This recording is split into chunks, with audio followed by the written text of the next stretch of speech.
Okay, we're so reactionary to every headline that nobody takes a beat ever, if that makes sense. In order for the Middle East to be stabilized, we have to remove the two Islamist governments, which is the Sunni Turkish government and the Shiite Iranian regime. On the one hand, my feeling was that it sounds like you're trying to empower. On the other, it sounds like you're calling for a revolutionary movement, including but not limited to military action. Yeah. What In do you? Aliyah of the Soul? Mm-hmm.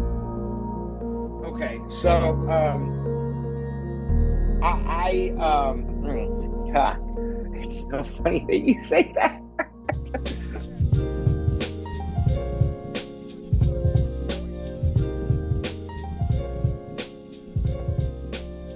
Welcome back to the Poris podcast. I'm Aaron Poris, and before we jump in, remember to like and subscribe to support the channel.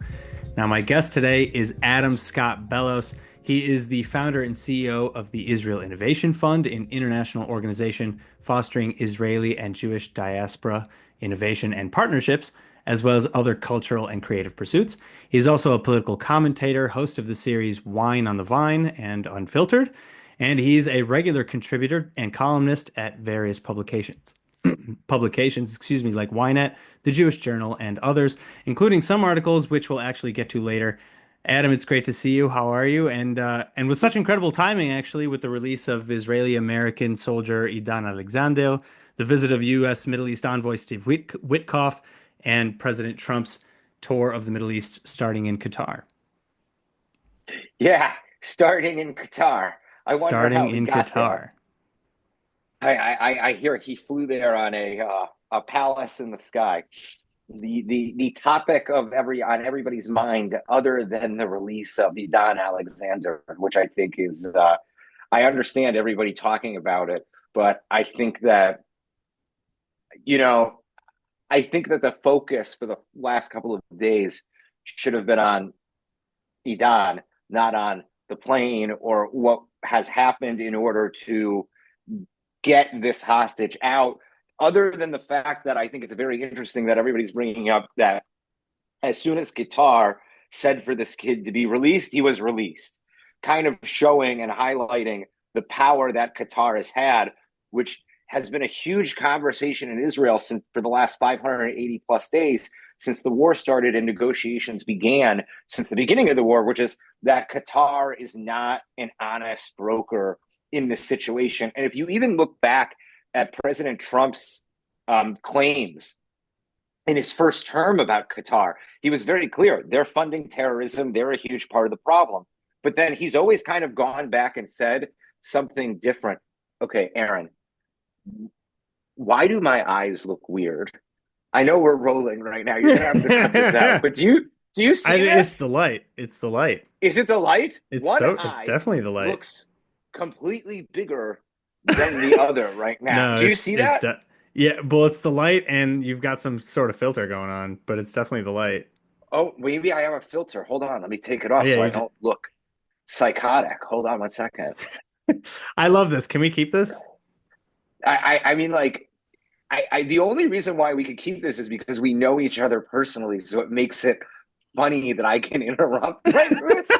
But I mean, no, because this is what I want. I would never do that. I know. On a normal podcast. I know you wouldn't. Well, this is what I want. Never do that. This is what I want. I want this to be as sad as it is that we're so far away. I want this to be like in a salon setting. It looks like I have two totally different eyes. What is up with that? I mean, yeah, it's definitely a filter. Well, let me hold on. Let me just it can blur my background. I'll skip some of this. Hold on.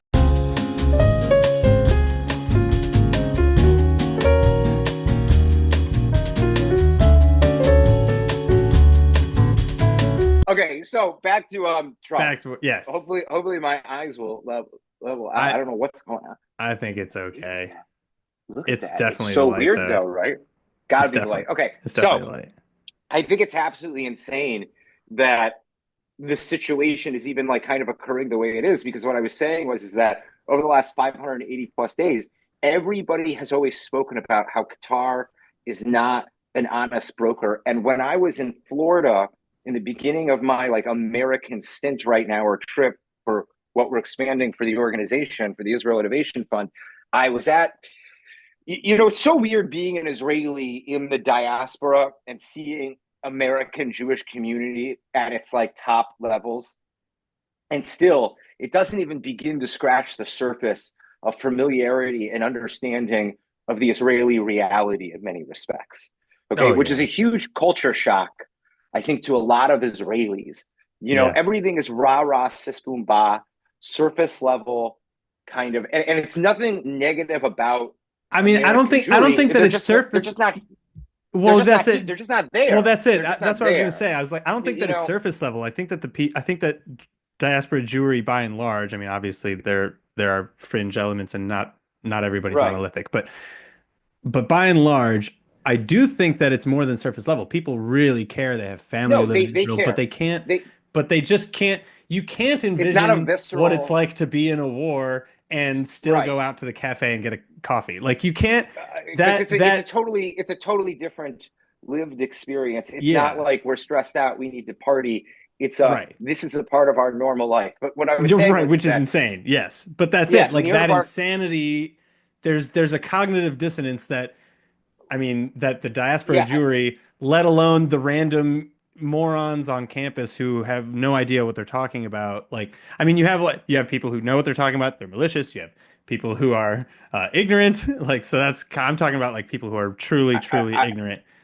I mean, I would yeah, completely agree with you. they can't So what understand I it. was saying was that Nir Barkat came to this luncheon for the IAC in Miami. I was invited to it, and one of the things that he spoke about was Qatar and them not being an honest broker. So it's very clear that the government has felt this way. Um, Everybody has felt this way. Dealing with Qatar has been a very big issue since the beginning of the war. I always said that on October 8th, when Biden sent all the ships into the Mediterranean and into the Gulf, I said, why didn't they pull out all the ships that are docked in Qatar, flip them around, aim their guns on Qatar, and say, we're going to level this place unless all these hostages are returned? And I think that would have been a much stronger strategy because of the U.S.'s major military presence in Qatar. It's one of the largest bases, if not the Hmm. largest, outside of the U.S. But I think the best argument so far about this plane having to do with Edan Alexander's release Edan Alexander's release is that how can I explain this? Sheila Nazarian put up a post, and it Hmm. said that he's trying to bring every single Arab country into the Abraham Accords now and have them kind of change their culture, especially Qatar. And she goes, in Arab culture, you can't refuse a gift. Otherwise, it's seen as such an insult. Um, and this being done so publicly in such a way, I think was meant to try to get Trump to dismiss it and not receive it publicly, create this false sense of embarrassment and increase the tension. Oh, And you think the plane was like was a propaganda tool for Qataris? yeah, yeah. Well, I mean, that now that I've kind of seen it from both ends, because her analysis was, why say no, accept the gift, bring them into the Abraham Accords, have them reform, make peace, whatever. That's why he's saying, yes to it. In my Right. opinion, I think the Qataris are, if they're really as radical as we think they are, I think they were trying to blow up the entire situation, saying, you're not accepting this gift, I blah, blah, blah, blah, I blah. would also assume that they would try to blow up the deal to some degree. Exactly. Yeah. I also think that there's some degree of a zebra not changing its stripes uh, per se. Like you have obviously situations where countries modernize or evolve or shift, but these things are slow and they're typically grassroots. You can't do that from the top down. So even if the Qatari government tomorrow says, "All right, guys, we're done with Hamas. We're good. We're moving on," it's like they're going to be murdered. They're going to be like, I mean, maybe that's extreme. Maybe I'm being hyperbolic and that's too far of a statement to I don't make. think so But at all. I don't think so at all. So, well, okay, so then you agree it's then even a peace deal, like at what cost are we bringing in all of the Arab countries into the Abraham Accords? Some of them you have to acknowledge that at least some Arab countries, their governments would only agree to enter the Abraham Accords as a means of subterfuge for the Abraham Accords. I mean, like, listen, I think the only reason why any Arab country at this point wouldn't join the Abraham Accords is because they're clinging on to a form of extremism that's being eradicated from the Middle East, one country at a time. And I think that that's one of the reasons why Syria has come to realize they need to be a part of it, because Islamism is under attack now in all of its forms from so many different countries. But Mhm. I mean, in terms of Qatar, it's a very special case because it really is, it went from Egypt to Qatar in terms of the country housing the Muslim Brotherhood and being the main thrust behind it, right? Even though it was always outlawed in Egypt, it was still its home base until it really moved to Qatar. So I think the Qataris are looking at some type of last scrap type of effort. But the fact that this went through, and I don't know if you saw the question that was given to Trump by ABC News. He was like, "Oh, you're ABC News, fake news. Only fake news like you would answer this question." He goes, "That's a very stupid question." He goes, "When somebody hands you a cup, you say yes. What am I going to do? Say no?"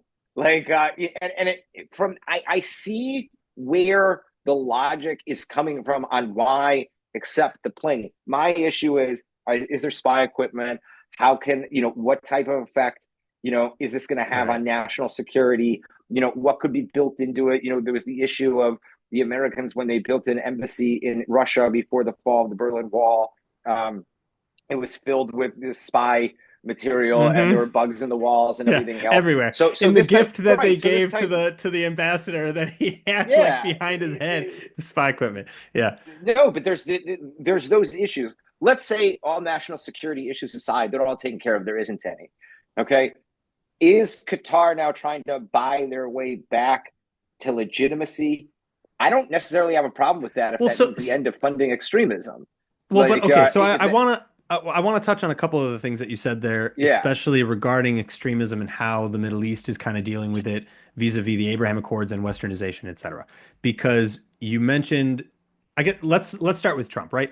A lot of people are seeing sure. the recent events as an example of a betrayal or at least a growing divide between the Trump administration and the Netanyahu government. They're saying they Yes, went but to the haven't you Qataris noticed? without well, they Haven't you went to the noticed Qataris though? without Israel. They made a deal with Hamas without Israel. They went to the Saudis without Israel. And are allegedly cutting Israel out of any peace with Israel as a part of the Abraham Accords extension to Saudi Arabia. I mean, these are major changes. Stopping the attacks against the Houthis in Yemen, regardless of the fact that they're continuing to attack Israel.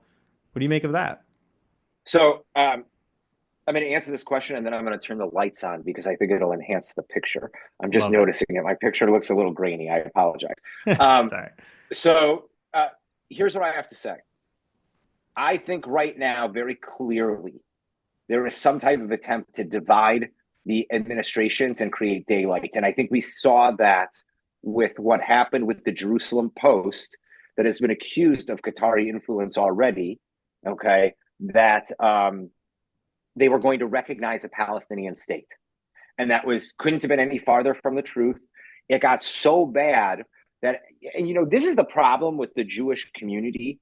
And I say the Jewish community because I mostly mean the diaspora or the English speaking community in Israel. Mhm. Okay.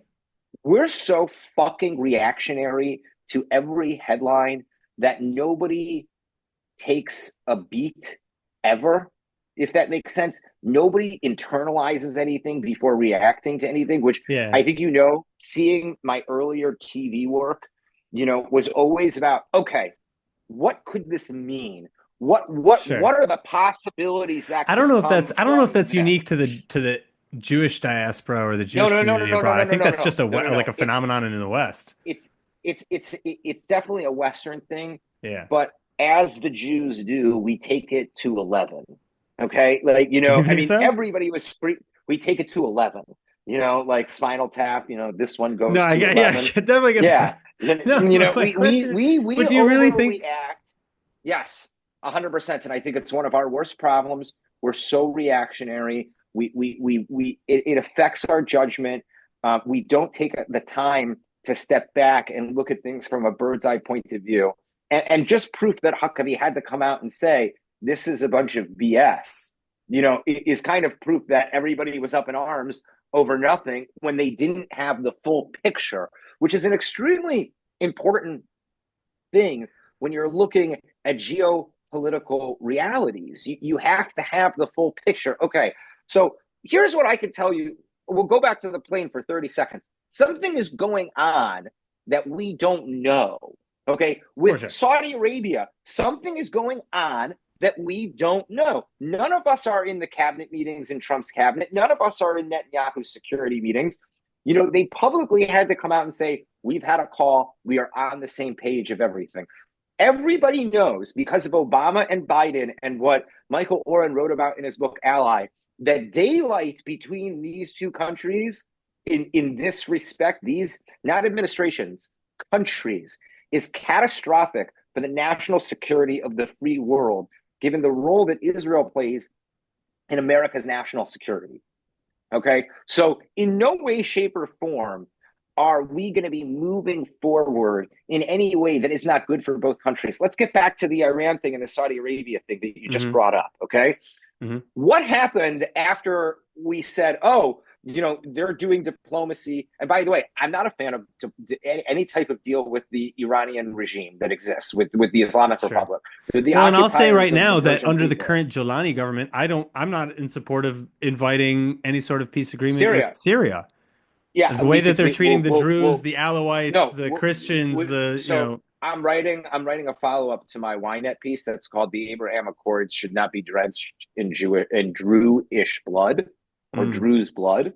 Okay, but here's my point about Iran. We can go to Syria in a second.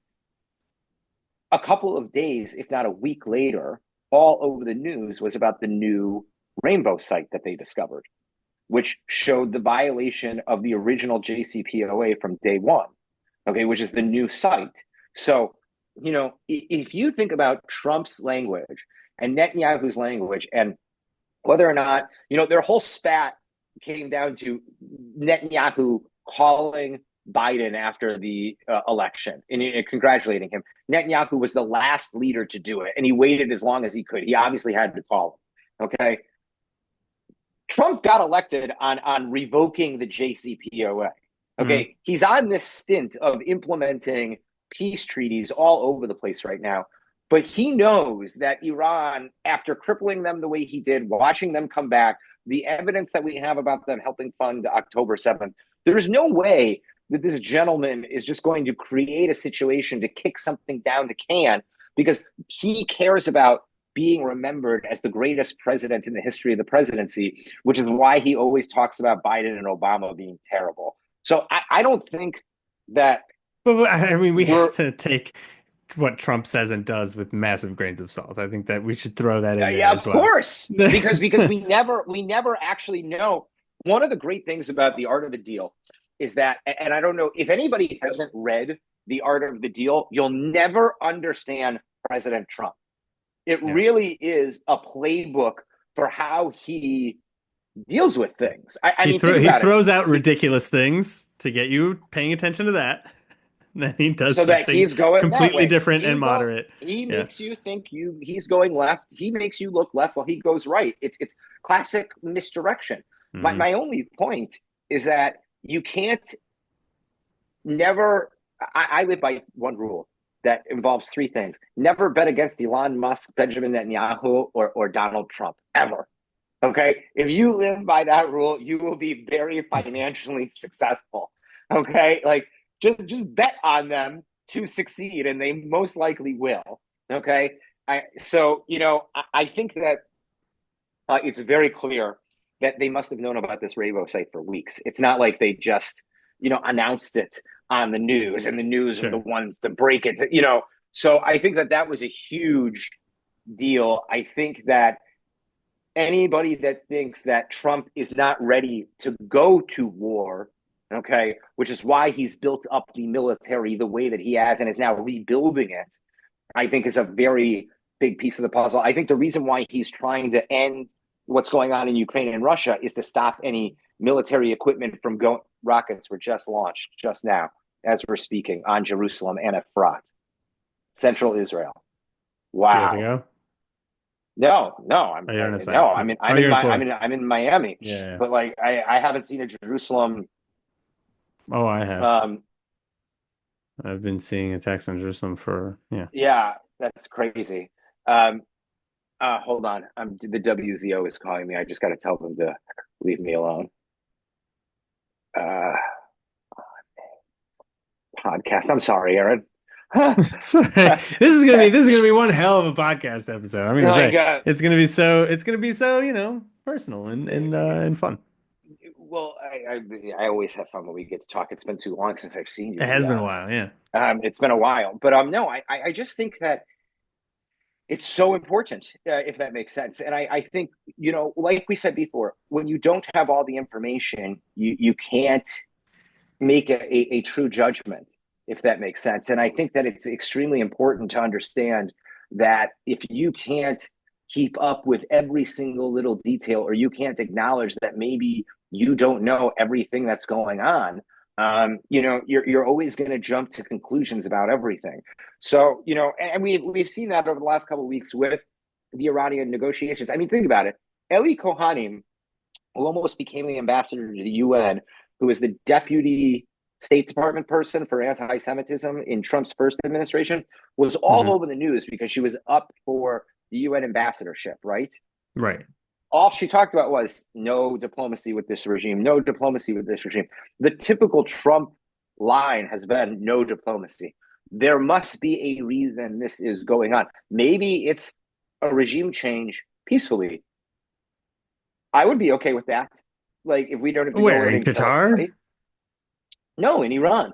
In Iran, I'm sorry. But you remember the most important thing for any extremist regime is preservation. So they're always going to choose preservation over ideology, which is extremely important to kind of recognize.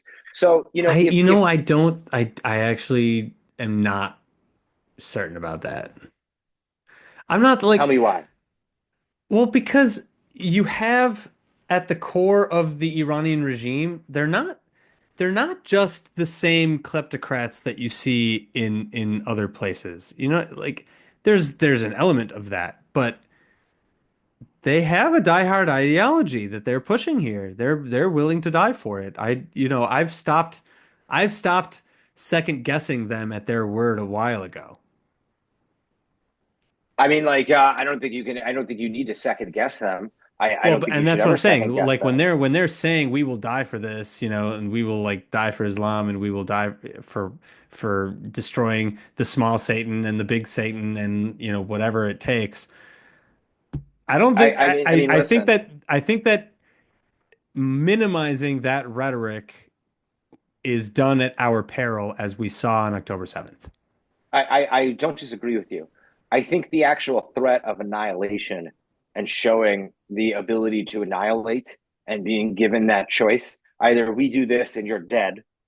It's kind of like what he did with the Taliban. If one American, soldier gets harmed, I'm dropping a bomb on your house.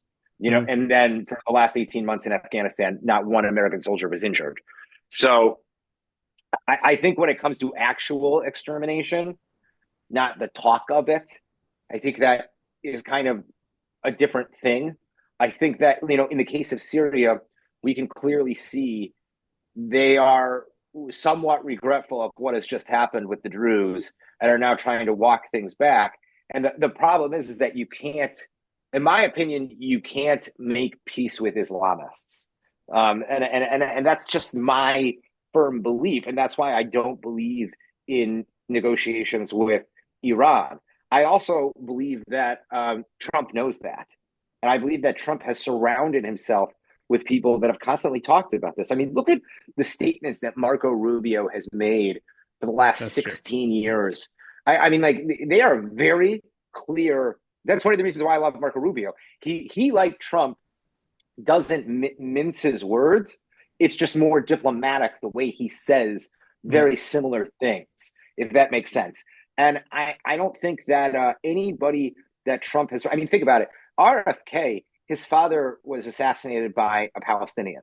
And it was, done over because of his promise of providing jets to Israel if he was elected. These are all people who are very well understanding of the reality that comes with Islamism and what Islamism has done to the world, and are all connected in some way, shape, or form to a more hawkish form of diplomacy with these people. So, I'm interested to see what they're going to do with Turkey and how that's going to affect Syria. I'm also very interested to see if Syria is going to start trying to push Turkey out, even though I believe they just received help from Turkey because of what's happened, because of what they've done to the Druze. So, and I also think this highlights the need for the Druze to have somewhat of their own sovereign territory. No, I think Israel should absorb them if they. I mean, if they want to be sovereign, I support that. But I think at I least in agree. the No, interim, all I of think the we should just Druze. absorb them. Listen, I was in Majel Shams a few days after the children were The killed. Hezbollah Okay, rocket, yeah. yeah, okay, and I held these mothers and these fathers, and I was up there with Sharon Eskel before I came to the States, because I was still working with her on a regular basis then. Now it's a little bit our work relationship is a little bit different because I'm here. But how do I explain this? They were not sold on Israel yet. All of them. This was an area that was always, are we Israeli? Are we still Syrian? Okay. So in reality, the Druze might not even understand that there is a possibility for them to have their own sovereignty. Okay, which is very important. Now, if that's an impossible feat, yes, they need to be absorbed into Israel for their own safety, security, and freedom of religious expression. Okay, but one of the things that Syria was demanding to enter the Abraham Accords was that Syria wouldn't be broken up into multiple different territories. And that's the reason, okay, because they want preservation and they don't want remember, the Middle East was a mosaic of minorities. Well, but and they this, also said Israel needs to give up the Golan. And oh yeah, but I that'll mean, yeah, never, but that'll they're never happen. making much more demands than just, Yeah, let us yeah, be that and we'll that be peaceful no, but neighbors. no, but the main demand is that Syria remains an intact one, continuous country. It's Sure. not going to be chopped up. Okay, sure. I think that just got thrown out with the bathwater, the baby with the bathwater. In my That's fair. opinion, That's fair. I don't know how we can I mean, make peace with them. I'd also like to say just a little bit about the northern Golani Druze in Israel, like in places of Majd al-Shams where they kind of maintained this on the fence attitude. I've heard growing reports, and take this with a grain of salt, but I've heard growing reports from reputable sources that was actually just a public face, because if ever they say, yeah, we're Israeli, their family is in Syria. Their family is in Syria, and the Islamists would would take it out on them. And we're seeing that now with I mean, with the that was always changing the of the case guard. with Jews in Right. Syria as well. That had family in Israel. Same thing. They were also very concerned about Eli Cohen at that time too, having it taken out on them. It wasn't though. Listen, at the end of the day, I believe in ridding the world of radical Islam and Islamism. Okay, so if these people are willing to convert their ideology, which they're not, okay, I don't really see how we're going to be able to bring them into this type of peace. This is not a cold peace; it is a warm peace. Okay, I Hmm. don't see this happening. I see Lebanon joining the Abraham Accords before Syria. God Okay, willing. I don't think. Listen, we destroyed their military. Okay, we destroyed their air force. We basically destroyed all of their infrastructure in Syria. They're basically dealing with nothing and just trying to put a functioning bureaucracy together. I do not. And murdering all of the ethnic minorities. Yeah, and I think yes. Thank you for pointing that out. I also think that we're not touching on a very important piece of the puzzle, which is Turkey. And Hmm. right now, really, the That's two true. evils in the region are Turkey and Iran, and Syria is kind of in the middle True. of them both now. Okay, because before Syria was just a satellite of Iran, now it's becoming a satellite of Turkey, even if they don't want it.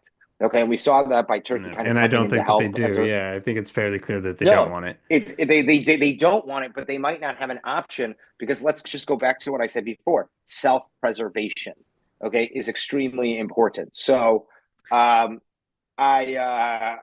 you know, I'm really not sure what route needs to be taken. But here's what I'll say. In order for the Middle East to be stabilized, we have to remove the two Islamist governments, which is the Sunni Turkish government and the Shiite Iranian regime. And I think that if we can remove those two governments from the landscape of the Middle East, we can really begin to start building and thinking about what the new Middle East will look like, which is, Hmm. you know, uh, something really amazing in my Yeah. opinion. So, yeah, that's where I think we need to head, in my opinion. And I think the strategy that's making maybe people uncomfortable in Israel is that that's not the discussion, if that makes sense. And I think if the discussion publicly No, I think was, in Israel, they're still preoccupied with the hostages and with the war and with the fact that 10,000 I soldiers actually were just called disagree. up for Operation No, no, Golden no, no, no. Chariot or Gabriel's I, Chariot. I, I disagree on one aspect of that. Israelis tend to look at the bigger picture while dealing with the micro. And like Mhm. the result of the hostages and the 10,000 reservists that were just called up, okay, to finish clearing out Gaza is because of the bigger, wider Islamist Middle Eastern issue. Okay, Right. why are people upset about negotiations with Iran? Because Iran is behind Hamas, okay, who is also in line with Qatar, who is, galvanizing them from the other side and also propping up this new Syrian regime is Turkey, okay? And who's sending flotillas? Turkey. We're dealing with a regional issue. October 7th was the beginning of a regional war, not a war between Hamas and Israel. It was a 7-front war with Israel. It's like any type of war that included Germany in Europe. It became a regional, if not global, war. This is Mhm. a very global situation. China is involved, Russia is involved, all the Gulf is involved, all the Middle Eastern countries are involved. Egypt has a huge role in this because they're not letting Palestinians into the Sinai, creating the situation that we Very see true. in Gaza right now. Yeah. So to sort of ever, and this is like going back to what we were talking about in the beginning of our talk, having a bird's eye view of what's going on is so important to understand the tit for tat daily developments. And I definitely would say Israelis are very concerned about every single hostage coming home, but they're also concerned about the fact that 250 hostages were taken at the beginning of this war, and Mhm. thousands of soldiers have died since the beginning of this war. So, there are multiple conversations being had about how many soldiers are we willing to sacrifice for a goal that we haven't achieved yet. And we need to know what that goal is. And that goal should be entering the new Middle East as a result of this war. Yeah. And I think that's very important. And I think to overlook that from just the geopolitical reality that's on the ground in the Middle East right now, I think it's very important that you cannot overlook the bigger picture of what's going on. And I think that anybody that does is jumping tat for tat. One of the things that was very interesting was those fires that happened a few weeks ago on Yom HaTzmaut, right? Yeah. We all thought it was terrorism, and a lot of Right. people were jumping to that conclusion. It ended up being because of negligence. There And were a so couple arson. There was some no, arson, but no, after no, they said it was it after the started naturally fires and were then started, arsonists spread it. then Yeah. people started right, Yeah. exactly. So, I mean, I shared one of those videos of people screaming Allahu Akbar when after the fires were lit. But my point is that you can't just assume something just from reading a headline. And I think you've worked in the news, I've worked in the news. This is kind of like our field, so to speak. You can't just jump to conclusions. You got to take a second to think about the bigger Mm. picture. And I think the biggest picture for Israelis and Jews today is about entering the new Middle East, the post Abraham Accord Middle East. How are we going to get the rest of the countries involved? who is going to join, who is not going to join. Does that mean it's a NATO-style alliance, the Abraham alliance, like Netanyahu spoke about in his address to Congress? What will the new Middle East look like, and what has to happen? Let's say you have the end game and you have the end goal over here. This is where we are now. What are the steps that need to be taken in order to get there? And I think that when you take the time to figure those steps out, and I think that's really the bigger picture for the Israelis, yeah, in my opinion. I think then you'll know how to move forward. All right, so I want to. Speaking of thinking globally, I want to move our focus to some of your articles specifically, sure, with respect to the Jewish diaspora. You had two that really caught my eye, which were fairly the most recent ones, I believe. Aliyah of the Soul that you wrote on JNS, and Why Hasbara Failed. We fought the PR war, not the real one, in the Jewish Journal. I think that, I got a lot of hate for that one. So, and I think that you made some interesting points. That's why I wrote it. That's why I wrote it. But and that's it. I think that you made some interesting points, but certainly some things were a bit provocative. So, for example, I took a clip from or a quote from Aliyah of the Soul, where, on the one hand, my feeling was that it sounds like you're trying to empower. On the other, it sounds like you're calling for a revolutionary movement, including but not limited to military action. Yeah. In Aliyah of the Soul? Mm-hmm. Okay, so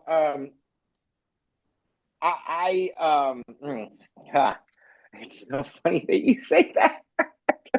A revolutionary movement limited to.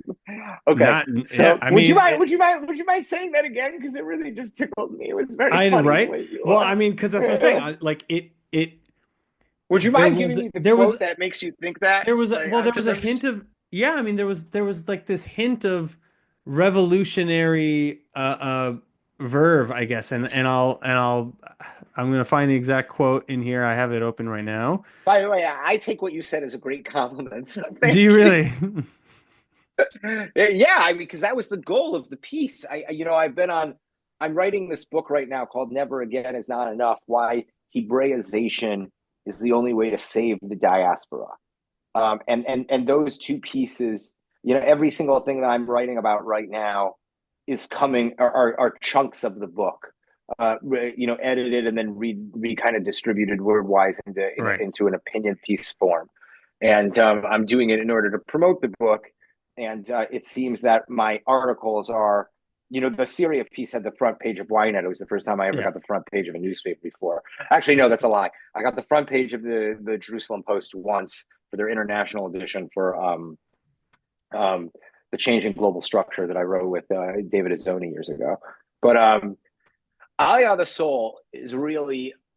I want to read. I'll read to you. Sure. I found what I was looking for. It's like I'll read some choice sections here towards the top. Aliyah of the Soul is not about moving to Israel. It's about moving Israel into us. It's a spiritual return, a cultural reconnection, and an ideological revolution. It is Hebraization. It's empowerment. It is the reawakening of Jewish identity from exile consciousness to rootedness. Now, that sounds fairly innocuous and empowering, but as you go through the piece. You're welcome. But as you go through the piece, you also get to a section here. It says, quote, "Too many American Jews are still afraid of Jewish strength. We fear looking too aggressive. We fear offending our non-Jewish neighbors. We fear what it would mean to embrace power, and that fear is killing us. Aliyah of the Soul means integrating physical empowerment into Jewish life. Every Jewish school should have Krav Maga on the curriculum, which is a martial art for those who don't know. Every synagogue should have security protocols, not just guards, but also trained members. Every Jewish teen should learn that never again is not a slogan, it's a skill set. Strength is not un-Jewish. It's what allowed David to face Goliath. It's what brought us from Auschwitz to the IDF. And it's what will enable diaspora Jews to walk tall again." So again, you can interpret this as very empowering. I wonder who wrote that. That was so... So again, you can interpret this as very empowering, certainly. But I understand. But from a different perspective, somebody who doesn't necessarily know or have a background or maybe take it in the way that you intended could easily get from this that you're saying we need to start teaching martial arts and start banding together. I could have pulled this from a Black Panther type magazine. I'm not surprised that you would say that, as the Black Panthers and Malcolm X have had a huge line of influence on my thinking for a number of years. I find their classic literature to be quite great. I think that people should, if they really want to understand the importance of building a social movement, especially for ethnic minorities, Martin Luther King, Malcolm X, and the Black Panthers are essential readings. And the one thing that is very clear about the Jewish community and the diaspora is that they lack intellectual, spiritual, and cultural leadership that has any form of inspirational line of thinking. Because if you think about what is missing from the early Zionist period today, it is the inspiration and the ability to inspire.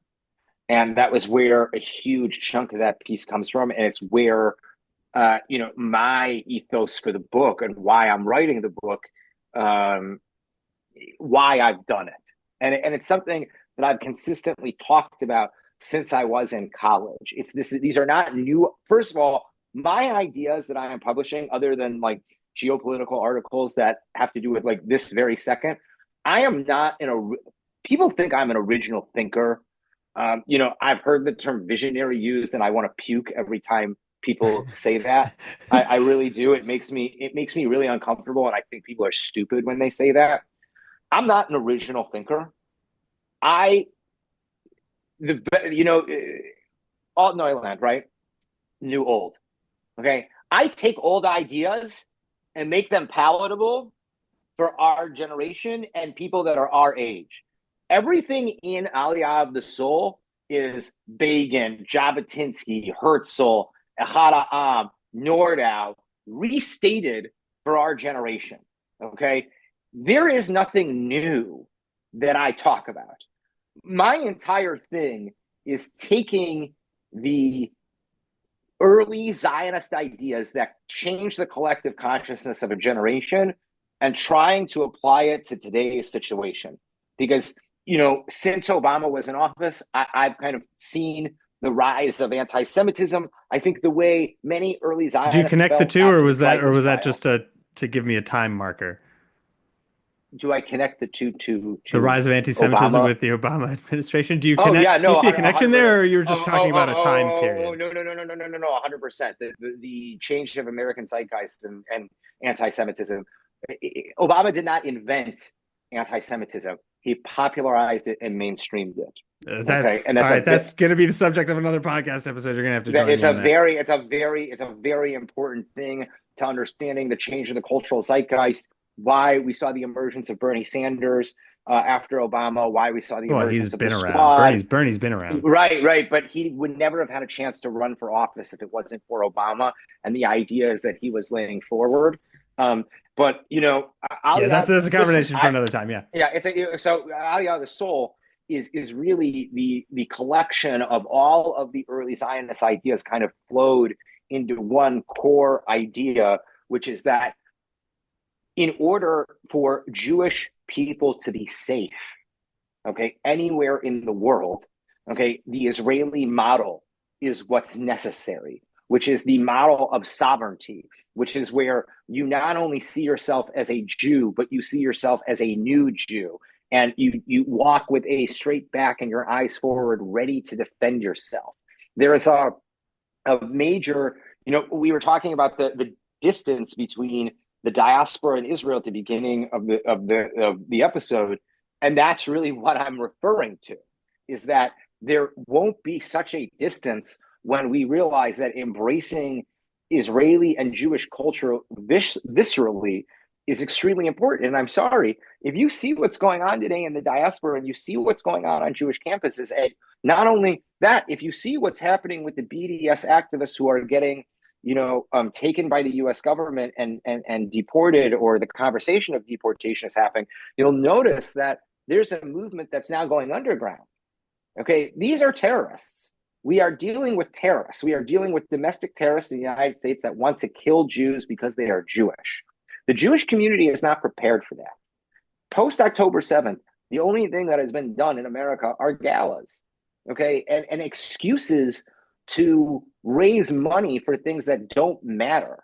Okay, I don't understand why the ADL is having galas, okay, when people are getting the shit beat out of them in the streets of New York.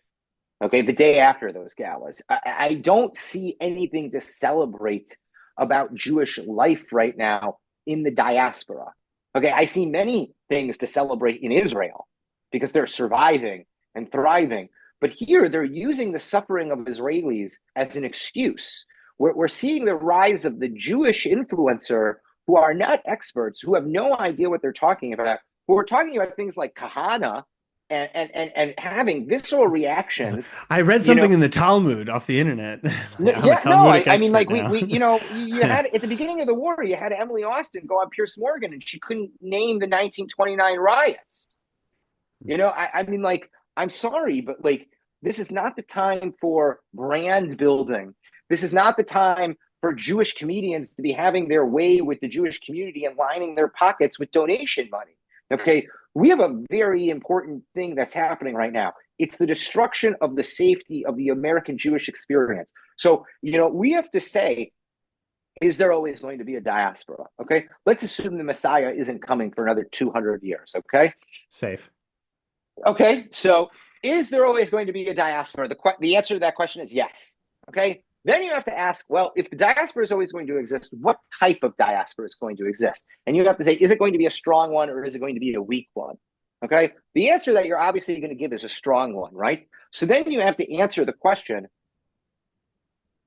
what is a strong diaspora? Mm-hmm. Which is something that Jewish leaders have not asked, not have the balls to ask, and for their millions of dollars that they're all compensated for, we're not able to even bring up post October 7th. Okay, who were not able to prepare college students for what we saw in the last 2 years on campuses, who turned a blind eye to the gradual change that led to the reality that we're living in right now. Okay, if we do not embrace Hebrew immersion and self-defense for the Jewish diaspora, the Jews of America will have no choice to leave after the Trump administration at some point. Because Trump is not the Messiah. He's putting a Band-Aid on a lot of this stuff. He's also, because of how hardcore he's going on it, which I completely support, but people are going underground now, and the movement will go underground, which makes that movement even more radical. Remember, the most radical Islamists are not in the Middle East. They are in the Western world. Mm-hmm. Okay, which means that, you're talking about the Iranians willing to die. These college students, they're willing to die. The adults that No, are there are a manipulating. lot who are just like useful idiots along for the ride. They're ignorant. They're not Let me willing tell to you actually something. put their life Let on me the let me line. let no. Let me tell you something. There's some I Useful agree with you, but idiots, most of them are not. useful idiots are always the ones who end up getting killed first because they have no idea they're in a dangerous place. But they're not the They ones who are look going to at martyr themselves first. no, but they They're will maybe be they're the sacrificed, in some no, but respect, but they're not. they will be the type of people that destroy public property. They will be the Oh, type of certainly, people that will be exactly. They will be the type of people that will assault people. They will be absolutely. the type of people. There's a huge difference between martyrism and engaging in violent Yep. activity. Okay, and we're talking about Yeah. hundreds of thousands of people. What was October 7th? October 7th was about attacking Jews in residential areas. Okay, that's where these protests are leading to. And you have to understand, what is the greatest tool to recruit people for any brotherhood or extremist cause? The idea of the liberation of Palestine. It has been that way since the Crusades. So for Yeah. over 1,000 years, this idea of liberating the Holy Land has captured the eschatological apocalyptic imagination of humans across a millennia. This is not something that can be understated or underestimated in any way, shape, or form. And I think it's extremely important to understand that. I don't think it's something that you take lightly.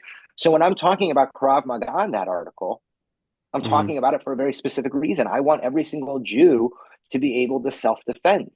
Okay, it doesn't mean that we have to organize militias. It means that every Jew knows how to throw a punch and load a gun and cock it and aim it and shoot it and defend themselves. Every Jew, if somebody tries to break into their home, can defend their mother or their sister. That every Jewish husband and defend their children or their wives. You know, if you look at the history of our people, you know, the city of slaughter was something that really encapsulated what the Jew had become as a result of the pogroms and exile, you know, being what it was after 2,000 years. Why do we have matriarchal descent in Jewish culture? Okay, why is that where the Jewish, affiliation or tribal initiation? Why did it go? Well, what really people don't understand was that, you know, people make the argument that it was patriarchal in the Bible, but it wasn't that it was the Jewish connection. It was your tribal affiliation. That's something that you get your traditions from your father and your customs from your father, but your religion from your mother. Your access into your ethnicity. Remember, your ethnicity the Jewish from people your mother. were once The Jewish people were once Israelites and part of a 12-tribe system. Your tribal affiliation came from, you know, your micro came from the father, the macro came from the mother. During the Second Temple period in the Roman occupation, Roman soldiers were raping Jewish women so often that the rabbis had to come out with a decree saying, you're still a Jew if you come from a Jewish womb or you come from a Jewish mother. And that's where that comes from. So, you know, I think, and if you look, you know, October 7th is what our people have experienced throughout, you know, thousands of years of anti-Jewish attacks. So, you know, I feel that we have a Jewish reality that we're ignoring. And I feel that I just can't understand why it would even be controversial at this point, especially with what we're seeing in Canada as well, that every young Jew should be learning how to protect themselves and protect their families and the people around them. So I can understand that. That makes sense. Now, it makes total sense. We have, I see, a minute and a half on the clock left. Did you want to ask me about the I mean, you said you were expanding. You said you were expanding on. Well, I think we'll have to wait. I guess. I think we covered some of it on we both. Could always do another. We could always do another. And we should. Episode. I would love to do a follow-up episode. We'll schedule it. Absolutely. Okay, in the meantime, you want to plug expansion of the Israel Innovation Fund? Oh no! So basically, we're working on two projects. We call one Shomrei Am, the other the Bat Yehuda Hebrew Nanny Project. And some people listening may know our flagship project is called Wine on the Vine, where we allow people to plant grapevines. We've expanded that into planting whole vineyards, where for $36,000, a community or a synagogue or a donor can plant a dunam and receive 1,000 bottles of wine over 4 years that's custom labeled. And it's kind of their way to help recultivate Israel. But our Hebrew project, the Bat Yehuda project, or as I like to call it, the Hebrew Nanny Project, is we've written the framework for $100 million project to bring Hebrew-speaking au pairs to the United States to provide immersion education so that for over the next 10 years, we can create a bilingual Jewish community to bridge the gap between the diaspora and Israel. And hopefully my next article that's coming out is going to be about why learning Hebrew is more important than learning Torah. I say that as controversy so that you read the article. But it's working. You know, our main goal is to start bridging that gap and that distance between the diaspora and Israel. And we feel at TIFF that Hebrew is the biggest part of it. And if we can create over 10 years, you know, bringing over about, au pairs to about 100,000 families, we can greatly change on a macro level in a 10-year period, the identity of the diaspora. And then we're working on something similar to mirror that we call Shomrei Am, the guardians of the people, which would be to take Madrich Krav Maga or Madrichim Krav Maga from the army, post-army, and bring them to every community, 5 to 20 educators who will use the pipelines of the existing Jewish communities, whether it's Chabad, Jewish day schools, federations, etc., to provide, or JCCs, to provide subsidized Krav Maga to every single level of the Jewish community. Our goal is like K through 70, so to speak. People from basically as young as you're physically able to as old as you're physically able. So, you know, the big thing is that if we can do that, we can create a Hebrew-speaking, self-defending diaspora. And I don't think that that's militaristic, because Taekwondo is not outlawed and Krav Maga classes are not outlawed. And No, I no, think that no. I mean, I think that you cleared it up. I think that it was a good thing to ask. I think because it is something that can be taken out of context. oh, But 100%. yeah, but But I think this is not Kahanism yeah, right. at This is all. not that. Yeah, I am not a supporter of us getting together and walking the streets with guns, right. okay, or assaulting people. I'm actually very, when I was in college, I was a little more enthusiastic when it came to some of these things, okay, because you're in the campus and you're Yeah, intense and whatever. I'm not a fan of what I'm seeing Beitar USA pose, where they have no, Jews covered no. and they're attacking the attackers. Which, by the Right. way, attack those motherfuckers. Fine, excuse my language, but you don't need to cover your face, and you got to do it properly, okay? And really, our whole goal should be able to disarm them with our mouths. And the only reason why we're not able to do that is because most people don't have the education and the understanding of them to be able to do that. Self-defense is a last resort. What's the number one rule about Kung Fu self-defense that Bruce Lee would always try to teach? Yeah. You don't learn self-defense to fight. You learn it so that you don't have to fight. Or at least that you can end them when they begin. Yeah, Uh, exactly. Adam, listen, we could go on forever and ever, but I know that you're Yeah. on a time limit, and I think I am too. Actually, I think our Zoom's going to end soon. It was a Okay, pleasure to great. Well, it have was great you. to see you. Thank you for Yeah, having it was me. such a pleasure. Thank you so much. I'm And sure your audience will be entertained by our banter. But I hope so. Yeah, I'm going to include most of it, I think. I'll include most of it. It'll be good. all All right. right. Well, let me know if Thank you you want to do so a much. follow up, and we'll do a follow up. No, thank We you, Aaron. will. It's always a pleasure. Absolutely. Take care. Bye. Wonderful. Bye-bye. Take care. All right, that is a wrap. Thank you for joining us. Again, I'm Aaron Poris, and this is the Poris Pod. And remember to subscribe, comment, and share. Even something random helps with the algorithm. Stay curious. Stay kind.